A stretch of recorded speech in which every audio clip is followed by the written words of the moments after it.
The grand chandelier cast a warm, golden glow over the dining room, illuminating the polished silverware and the meticulously set table. Laughter bounced off the walls as family members swapped stories, clinking glasses and savoring the celebratory feast. But the air held a subtle tension, one that only I seemed to notice. "And I will be inheriting all 8 rental properties," my older brother declared, his voice dripping with arrogance, as if he'd just delivered the greatest line in the room.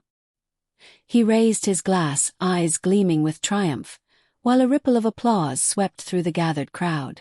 My parents beamed with pride, their eyes brimming with tears of approval, while cousins and aunts whistled, cheering for the golden child. A pause. Then he smirked, leaning back slightly, and delivered the punchline that had everyone laughing uproariously. "And the youngest gets nothing." Forks froze mid-air. I watched as my own hand trembled slightly, the salad fork dangling just above my plate. The room erupted in laughter once more, but it sounded hollow, distant, as if filtered through a layer of cold glass. I observed them all, the smug grin of my brother, the proud nods from my parents, the knowing whispers behind napkins. And I felt nothing but calm, quiet calculation. I sipped my wine slowly, letting the applause wash over me. Everyone assumed this moment was the final verdict, the ultimate confirmation of their family hierarchy. But I knew something they didn't. "There's something you don't know," I thought, almost to myself. The words lingered like smoke in the air, invisible yet potent. A plan, carefully hidden, had already begun to take shape in my mind. They were celebrating a victory they hadn't truly earned. The laughter continued, mingling with the clinking of glasses and the soft hum of conversation. But in that room full of noise and light, I felt a shadow of anticipation. Everything they thought they controlled, the 8 properties, the family admiration, the unquestioned authority, was about to be challenged in ways they could never imagine. My brother raised his glass again, basking in the attention, completely unaware that the balance of power was quietly shifting right under his nose. My brother just announced he inherited everything. The room erupted in applause. But I knew something they didn't, and I was about to let them celebrate their mistake. But to understand what happened next, you need to know how we got here. I remember the birthdays first. My older brother's celebrations were like scenes pulled straight from a storybook. Balloons floating toward the ceiling, a mountain of frosting-laden cake, and relatives clamoring to snap the perfect photo. My own birthdays, by contrast, were whispers of acknowledgement. A single candle on a modest cupcake, a quiet happy birthday, muttered over scrambled eggs, barely noticed beyond the immediate family. The contrast was never subtle. It was a lesson in my place, a daily reminder that I existed on the margins of approval. School. The pattern continued. Teachers mixed up our names during roll call, and when my brother's name was corrected instantly, I learned to laugh it off. Corrections aimed at me were rare. If they happened, it was with a shrug or a distracted glance. Even there, my presence was an afterthought, tolerated but never celebrated. Sports were another arena of disparity. My brother's request for new cleats or a baseball glove was met with instant approval. His triumphs in games were showcased proudly to anyone who would listen. Meanwhile, I was denied math tutoring because, "You'll figure it out on your own," even as my scores dipped slightly, unseen and unremarked upon. My successes went unnoticed. My failures quietly ignored. Family gatherings were their own stage of invisibility. Cousins recounted my brother's accomplishments, the room erupting in praise, while my own milestones, science fairs, spelling bees, early awards, slipped through unnoticed. If my parents mentioned them at all, it was with a passing nod. "Oh yes, that's nice. You're so responsible." Responsible. Independent. Low maintenance. Words that sounded like compliments but felt like placeholders for love I wasn't meant to receive. By adolescence, I had learned the art of existing in corners, close enough to be counted, far enough to be ignored. I mastered the quiet observation of family dynamics, reading their moods and expectations, anticipating approval that would never come, all while carrying the invisible weight of being the one who quietly managed the chaos. I learned early that attention wasn't distributed, it was directed. And it was never directed at me.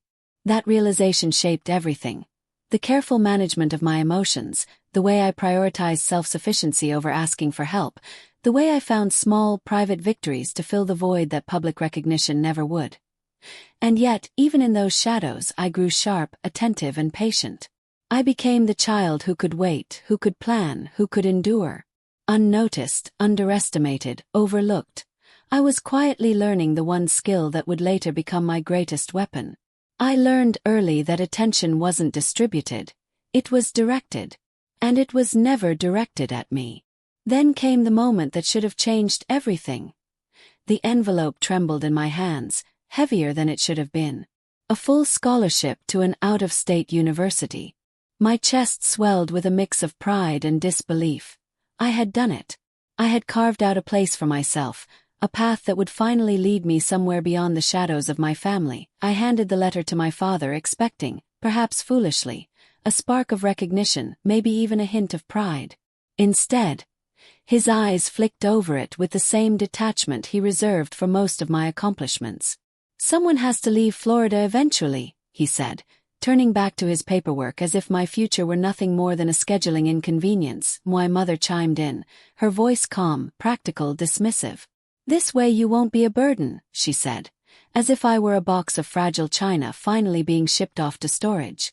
There was no warmth, no congratulations, only the subtle weight of obligation lifted from their shoulders. Meanwhile, my brother lounged comfortably in the same living room, recounting how he'd helped with the family business by depositing checks or reminding them of small tasks. Praise followed him like a shadow, every tiny effort magnified, every success he didn't earn heralded as proof of his competence. I swallowed the knot in my throat and reminded myself that his applause was not mine to claim, and that I was finally leaving the room where nothing I did had ever been enough. T22.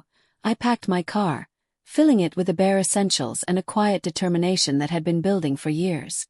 The tires hummed against the Florida asphalt as Tampa slipped behind me, disappearing into the rearview mirror, along with every expectation, every sigh of disappointment, every silent dismissal. Atlanta greeted me like oxygen after holding my breath for decades. I rented a small apartment, furnished it sparsely, and set up a desk that became my sanctuary. My first job was unremarkable to anyone else, but there people actually listened. They valued my input, my effort, my ideas. For the first time, life belonged solely to me. Every decision, every triumph, every failure was mine and mine alone. That I could breathe, could think, could grow. Away from the constant comparison, away from the favoritism, away from the invisible chains, I found space to become someone new. Someone strong, independent, and unafraid. When I got a full scholarship to an out-of-state university, my father didn't hug me. He just said I wouldn't be a burden anymore. But then my grandmother called. And everything changed. It was a warm, salt-tinged weekend in St. Petersburg when my grandmother invited me down. I hadn't seen her in months, and somehow in her home, I felt the rare luxury of existing without comparison. No one to overshadow me, no applause demanded for every word, just her quiet, steady presence. "Come for the weekend," she said over the phone, her tone light but insistent. "There's something I need to show you." When I arrived, the house smelled faintly of jasmine and old books. She led me to her study, a sunlit room with shelves packed full of memories, and handed me 2 folders. The first was thick, unassuming, yet heavy with evidence. As I opened it, the reality hit me like a cold splash of water. 18 months of siphoned funds, missing receipts, rent payments that had vanished into thin air. Every document painted the picture of my brother quietly stealing from the family properties, a betrayal so meticulous it almost seemed elegant. "I gave him access because he said he wanted to learn," my grandmother said softly, almost apologetically, as if explaining his theft could soften its impact. But he took it for granted. The second folder was different. Labeled clearly and carefully, it contained the living trust and deeds to all 8 properties, ready to transfer. And at the top, my name. Every paper, every signature prepared, every line of legalese whispering a promise of power long denied. We spent that weekend in a quiet rhythm, reviewing files, sipping tea, walking the sunlit porch as she shared stories I had never heard before. By Monday we were ready. The notary arrived, the ceiling fan clicked above us, and I watched my grandmother sign the final papers. I signed mine with hands steady but a heart racing with the gravity of the moment afterward. We poured 2 glasses of bourbon. She handed me mine with a wink and said, "Paper outlives promises." The words sank deep, a truth I had always suspected but never fully grasped. We made a sworn promise to keep everything confidential, understanding that some power must be wielded quietly. That was the day I understood fully and finally, the place I had always held in this family, and the place she believed I deserved instead. For the first time, the invisible child had been seen, honored, and equipped with the means to finally claim what had always been withheld. The ride back to Atlanta was surreal. I could feel the weight of responsibility, yes, but also the thrill of legitimacy. I wasn't just reclaiming what had been ignored. I was stepping into a role my family had never intended for me. And I would do so on my terms, methodically, deliberately, with the patience that years of neglect had taught me. My grandmother handed me 2 folders. The first one showed what my brother had been stealing. The second one showed what she was giving me instead. That was the day I understood fully and finally, the place I had always held in this family, and the place she believed I deserved instead. 2 years later, my grandmother passed. And that's when my family made their move. The phone rang late that night, jolting me awake. My mother's voice was calm, soothing, almost deceptively sweet. "Stay one more day," she said. "There's something we need to discuss." I knew better than to argue. Some conversations, I had learned, were traps disguised as family matters. The dining room was transformed when I arrived. The warm familiarity of home was gone, replaced by a staged atmosphere, like a boardroom masquerading as a family gathering. A polished oak table gleamed under the chandelier, 8 property addresses meticulously printed on a single sheet of paper, each line inviting my signature, and my father's expression was controlled, but the edge in his voice betrayed the underlying demand. "It's a simple waiver," he said. "Sign here, and all of this is yours for the taking, or not if you prefer peace." My mother leaned forward, her glossy eyes fixed on mine. "It's nothing personal, sweetheart," she murmured, each word a careful attempt at manipulation. My brother, always smooth, chimed in. "Let's keep this clean, okay? No drama. Just a family matter." I scanned the sheet again. 8 addresses. 1 signature line that would erase me from the equation entirely. Their pressure was palpable, the room thick with expectation and subtle threats.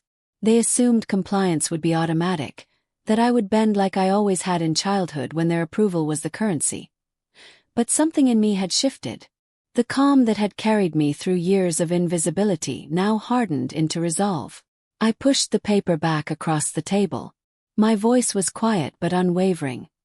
"I'm not signing this," I said, and my father's tone sharpened. "Do you understand what you're refusing?" My mother's glossy eyes glimmered with disbelief and a touch of hurt. They waited, mouths slightly open, expecting argument, tears, or negotiation. There was none. I stood, picked up my keys, and said nothing, and my brother smirked as we passed. "She'll come around," he muttered, confident that history was on their side. The ride back to Atlanta was quiet, the darkness outside the windshield pressing close. I stared at the passing lights, the hum of the tires a metronome for the thoughts spinning in my head.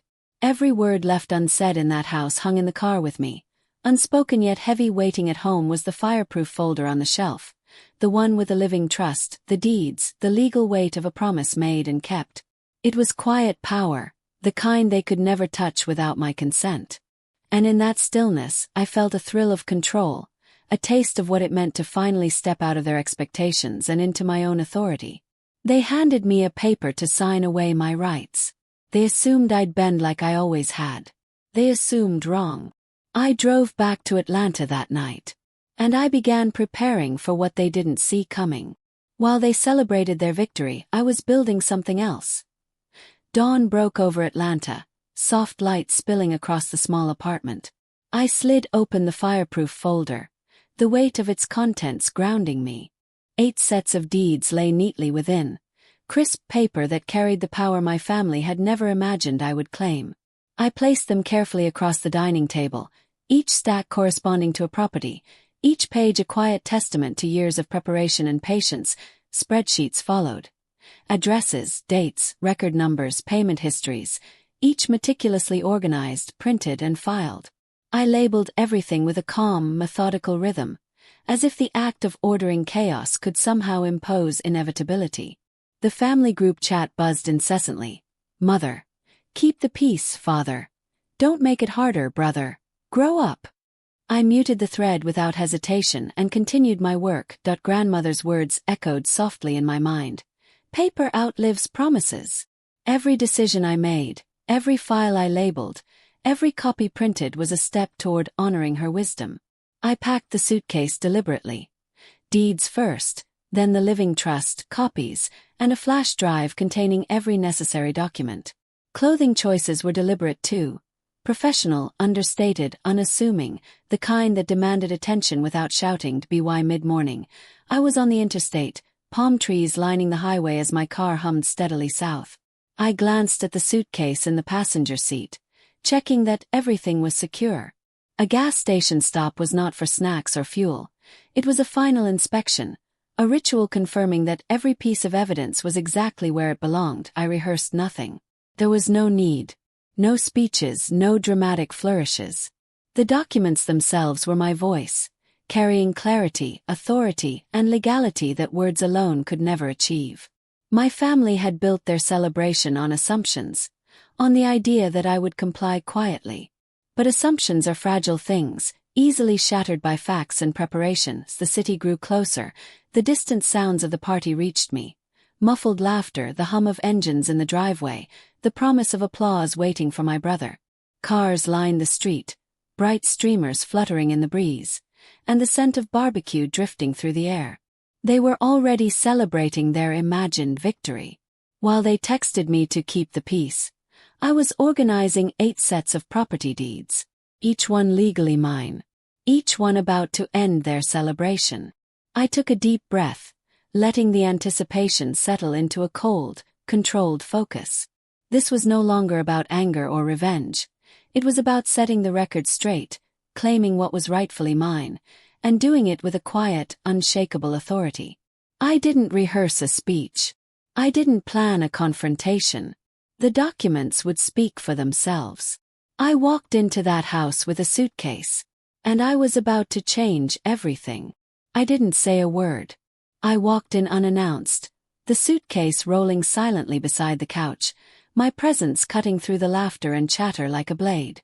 My brother was mid-toast, raising his glass to imagine triumph, when the soft click of suitcase wheels made him pause. Eyes narrowed, he glanced at me, confused, and then at the suitcase. I opened it calmly, placing the deeds on the table one by one. 1, 2, 3. Each paper landed with a quiet authority that filled the room. By the 8th, the weight of reality began to press on the walls. Finally, I placed the living trust on top, the document that confirmed everything my grandmother had entrusted to me. My father's face drained of color, and my mother's hands flew to her mouth. The attorney, standing nearby with quiet precision, began reading aloud. "These are recorded," he said. His voice carried across the room, steady and unyielding. My brother's confident smile cracked, his voice trembling. "They were supposed to go to me," he stammered, disbelief echoing in the pause between words. "They are legally yours no longer," the attorney confirmed. "Everything is binding. Everything has been for 2 years." I didn't raise my voice. I didn't argue. I simply let the papers speak. My younger brother, long overlooked in the chaos, stepped forward. I drove her to the notary. "I witnessed the signatures," he said quietly. My parents recoiled. My father sank slowly into his chair, mother's eyes wide, a mixture of shock and regret. My older brother stared, waiting for rescue that never came, the floor of expectation crumbling beneath him. The room was perfectly still. The laughter and applause they had imagined evaporated, leaving nothing but the undeniable reality of what had already been done. There was no theatrics, no shouting, no chaos, only clarity, precision, and truth laid out like the papers themselves. I collected the suitcase, leaving the documents in their rightful place, and walked out. The drive back to Atlanta was serene, dawn painting the highway in pale gold.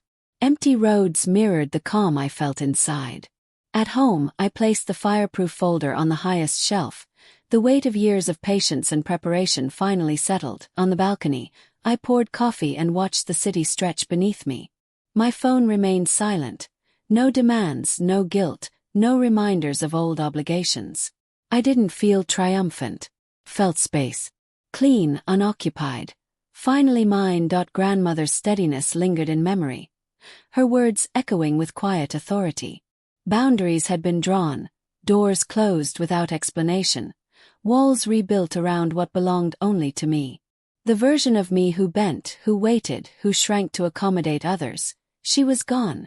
My brother grabbed the documents, flipping pages like a different ending would appear. The attorney confirmed what I already knew. Every property was legally mine. Had been for 2 years. I didn't feel triumphant. I felt space.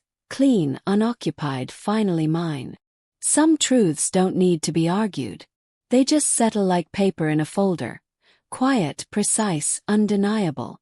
My family keeps searching for the version of me who bent, who stepped aside, who stayed small. She's gone. What remains is the life I built the moment I stopped waiting for their permission. If stories like this stay with you, follow for more truths worth hearing.